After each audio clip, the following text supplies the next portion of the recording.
serving at Atlas Core.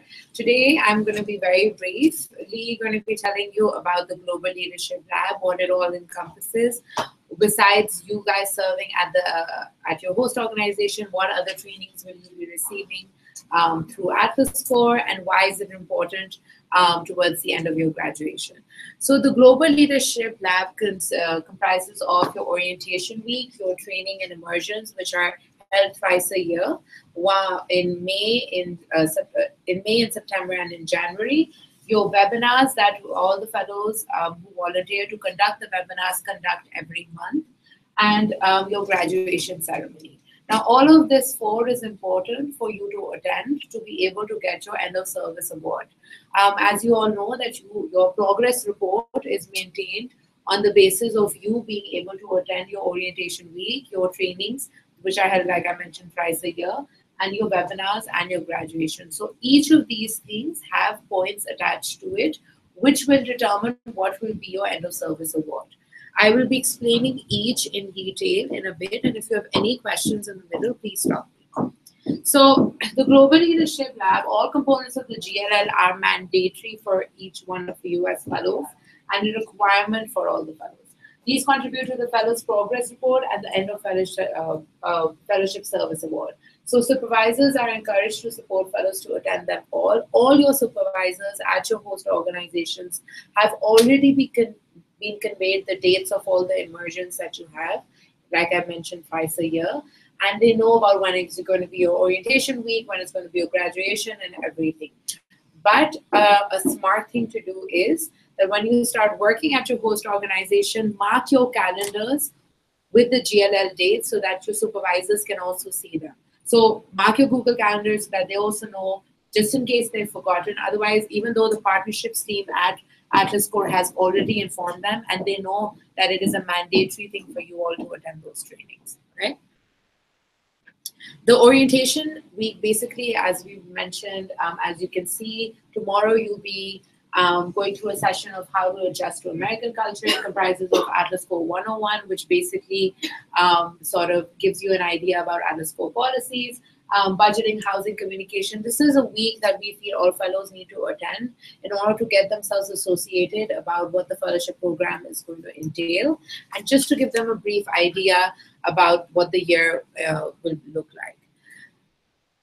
What immersion? So a lot of other people in generic terms call it training. At Atlas Core, we can call them immersions. So like I mentioned, you will have immersions twice a year.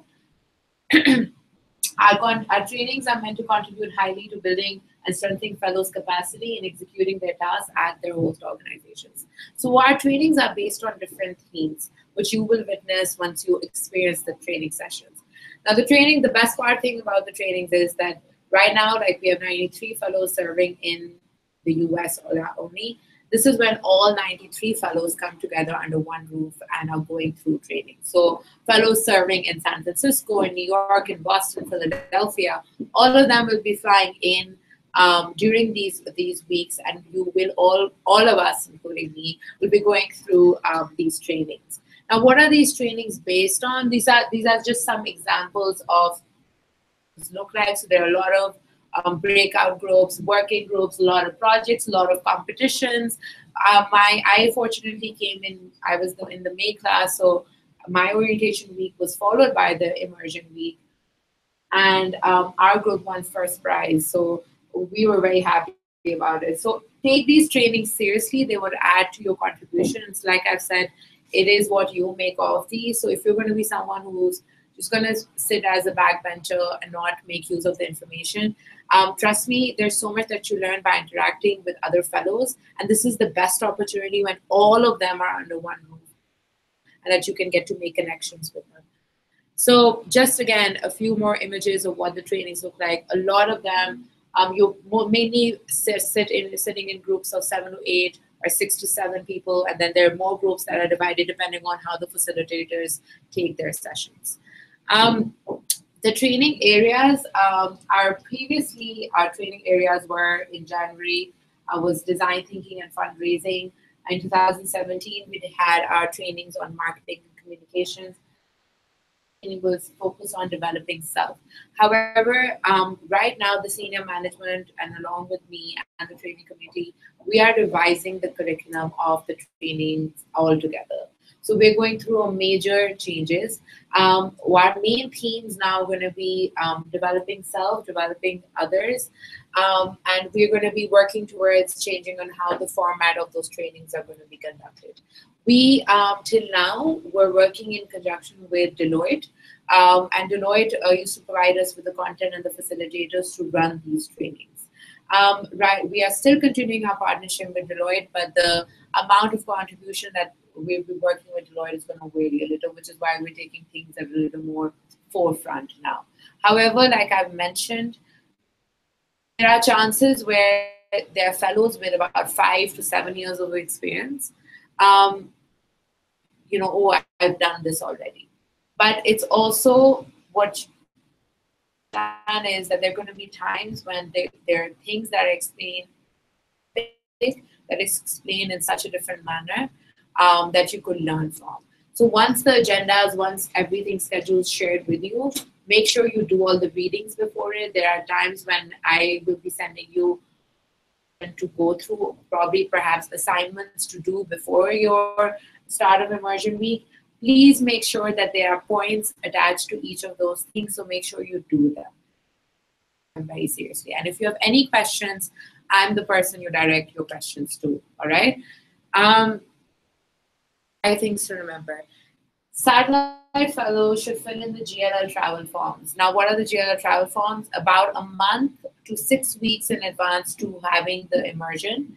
I will be sending you a travel form. It will be a simple Google Doc asking you as to what date would you like to travel, whether you would like us to facilitate your hostel accommodation, or would you have found another fellow to stay with, or you would manage your own accommodation, what flight details, if you have a preferred itinerary, you mentioned that to us, so that I book your flights accordingly. Not going to fill your GLL travel form. A, I will harass you by calling you. Second, it's based on what I think is the best deal then. All right. So please, there's always a deadline that is associated with the travel form. Please follow those deadlines.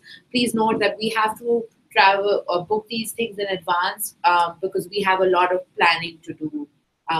In case will not be attending the immersion based on the fact, like we mentioned earlier, that your host organization has a conference that you are involved in, or wants you to travel to some other country which is coinciding with that dates.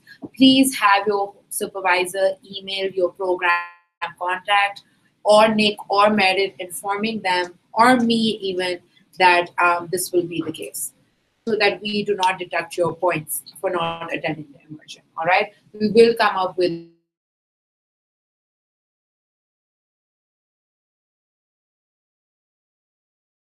advance.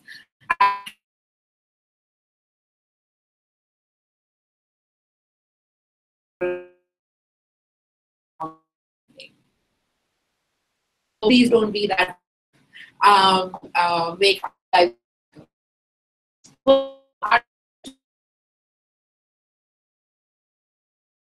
you always get these emails, whether you want to go to a baseball game or whether you want to go to karaoke night. RSVP to these events, because that's how we place our orders, our food orders based on that. So please make sure that you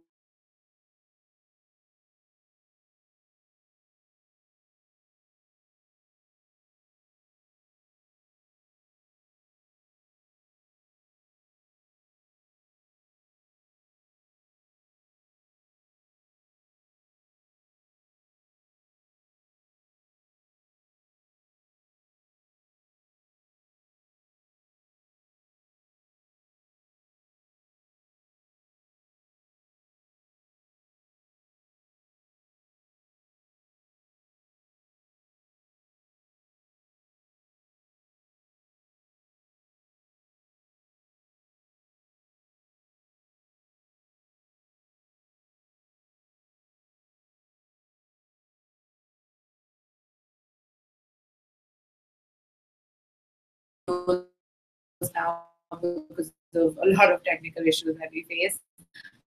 Started with explaining, doing a presentation, explaining a concept that could be, let's say, half an hour, and we shared with all the fellow community, and this is also alumni. And if they have any questions, they direct those questions to you. You get extra points for conducting a webinar. So for filling out a webinar for feedback form, which has been conducted by any other fellow, you get 2 points. But for conducting your own webinar, you get 4 points, right? I've got that right. Okay. Please make sure the feedback forms, if you have not filled out the feedback forms regarding the webinars, you will not receive the points. So even if you've seen the video, but you've not filled out the feedback form that's been shared with you, you will not get any points, all right? And again, all of these small things add up to your end of service award. Happenings is basically an email that I send out to all the fellows talking about all the events, which was something that we've shared also. I'm sure you've received those emails regarding the events that are happening, regarding Bushi Dinner, Monuments Tour, or whatever it is.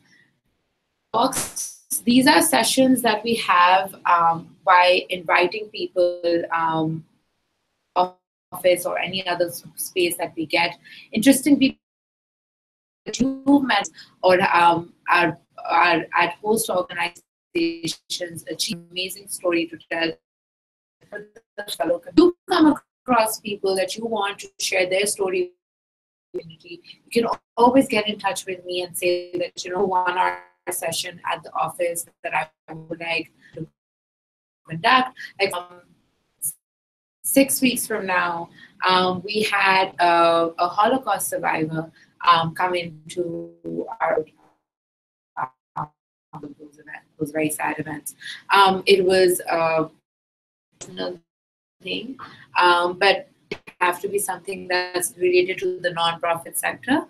If it's an interesting enough case scenario, we would definitely look into hosting them. Webinars, as we mentioned, these are monthly virtual presentations led by fellows for the months of to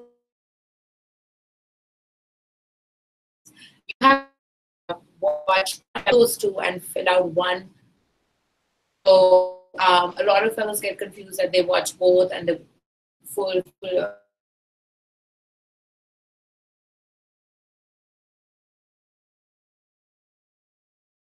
option. That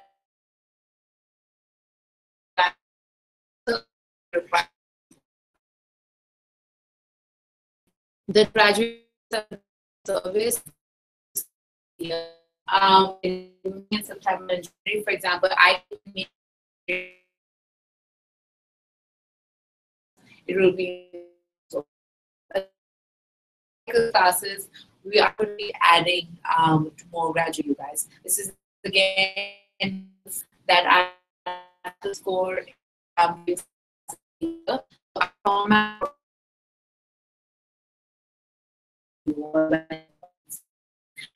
if you're before that, there are fellows who extend to that you graduate, you attend the graduates with your own and extending. So we make sure that that is done. Any questions so far? It's mandatory. No, it's not. Point. In order to, if the forms of them not attending trainings, they make up for it by conducting. It's not mandatory. Watching them and conducting them. Any other questions? Atlas course